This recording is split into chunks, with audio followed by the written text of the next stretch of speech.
Hi there, I'm Dr. Chris Moore, and this is going to be a tutorial or a guide on Netiquette. Now, Netiquette is kind of the way that we behave using communication tools and technology. And UE has a whole range of these available to us, but it also changes the way in which we may think about communicating with one another, and that's colleague to colleague, student to student, or indeed student to staff. And that's something that we need to bear in mind as to where lines need to sit, barriers need to be, and ways that we need to behave. The first thing to go through is respect. You must respect everybody, be professional, don't push people, and be pleasant. Don't use swear words, don't be too informal. The next thing is email. When you are emailing a member of staff, you should always use the appropriate salutations, capitalizing the start of sentences and so on, and you must always start with dear or hi or hello, and then ideally their name. Now, staff to staff may prefer to be Dr. Moore or just Chris. Personally, I prefer to just be called Chris. That's what I encourage students to do, and therefore an email to me should say, Dear Chris, comma, next line, and then go into the purpose of your message. And you can see an example just here of the basic layout. You should also end, of course, by saying best wishes, kind regards, something similar. Now, the not official policy, but something that we should all try to adhere to, is expectations of when staff should reply to students, and really also when students should reply to staff. Within the Department of Applied Sciences, and often other places in the university, we operate under the expectation that a staff member will acknowledge they have received an email from a student within 2 working days of receiving that email. And working days is something I'll come on to in a moment. But if you have sent an email that is providing information, but it is not asking a direct question or asking something of the person you are contacting, you shouldn't really expect a reply. If you're just sending an email saying, thanks, you don't need to expect a reply. So you need to have an actual question in your email if you want to get a reply within 2 working days. The member of staff, whoever it is that you're replying to, may not actually be able to answer your question within a couple of days. It may take longer, but ideally within those 2 working days, they will at least acknowledge that they received your email and that they will be attempting to address it for you. This brings us on to types of communication. We have a whole range of tools available to us nowadays, and there are various social media groups available to you and to us. Primarily, we have Outlook and your university email account, and staff have Outlook and the university email account.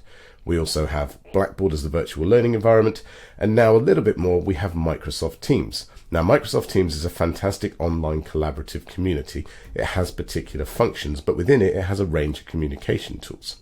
Of course, now that we're back on campus, if you need to speak to a member of staff, you should, wherever possible and wherever appropriate, go and speak to them in their office. If you knock on the door and they're not available, come back another time or try to make an appointment via email. If, however, it's not possible to do so, such that you have no other reason to come into the university that day and you live off of campus, then you can either email them to ask to make an appointment if it's a longer discussion that you need to have, at which point they will then reply to you within hopefully 2 working days with a calendar invite, or at least with an acknowledgement saying that they will find time for it. Or if it is a quick question, you can then Teams video call them or Teams audio call them. But this comes down to where their status is set. If a member of staff is on Microsoft Teams and their status is set to green, that means that they are probably at their desk. And it means that they are not in a call and they are not on a scheduled thing. If their status is red, that means that they're either in a call or they're in a meeting or a class, but that their calendar says that they are busy and you must not contact them during that time. If their status is yellow, this means that they are away from their desk. They may have been gone for a long time. They may have left Teams on overnight by mistake. They may have popped off for a few minutes. And they may have just been gone for a few minutes, but the away status tends to kick in around 10 minutes of absence. It's important to note, however, that if a member of staff status is green and therefore they are at their desk, it does not mean that they are not busy. They may well be doing work at the desk, and therefore if you call them, please don't be insulted or offended if they don't answer. They're just busy, and it's not the expectation that we pick up the phone at every whim. But a video call or an audio call is kind of the digital version of knocking on the office door to ask something quick. Now, when it comes to asking quick questions, there are sort of different avenues for this as well. There is, of course, the question that applies only to you, okay? And this would be something that you may think would be easy to do via an instant message using the Teams chat, but you must not do this. Though Teams has the instant chat function, we have to maintain a line between student and staff, a professional barrier. Colleagues will communicate with one another, staff to staff, using the instant messenger chat function if they prefer it. They may email staff directly. Students, however, should not be using that instant chat function. We don't join your social media WhatsApp groups, we don't give you our mobile number, and you shouldn't give us ours, and therefore you should not be using us as an instant messenger function, because this raises the expectations of replying too far. We need to maintain that boundary of 2 working days. If it's going to be something that's conversational and it's not a direct question, maybe an email isn't the way to go. Email tends to work best when it is either information to a group of people that doesn't expect a reply, or possibly a slight chain of emails between 2 people. Now, when it is staff and student, this is the way to go. If it is going to be a continuing conversation between 2 people, a staff member and a student, that's when you should email. Staff, on the other hand, may use the chat function to continue a conversation back and forth because it is appropriate to do so. It is, of course, also appropriate for you to contact your fellow students using the Teams chat function in a back and forth conversational way, and to form your own teams and your own chat groups online to better enhance your student community. Those are important things to consider. The final thing I wanted to cover with you is reasonable working hours. Now, reasonable working hours are very different nowadays. Many members of staff do have to work evenings and weekends just to get things done. But we have to be mindful of what is considered to be office hours, and therefore when it is reasonable to contact somebody and when it is reasonable to expect a reply. And the same thing goes for staff. Please consider 9 to 5:30 office hours. Therefore, if you need to email a member of staff after those hours, by all means do.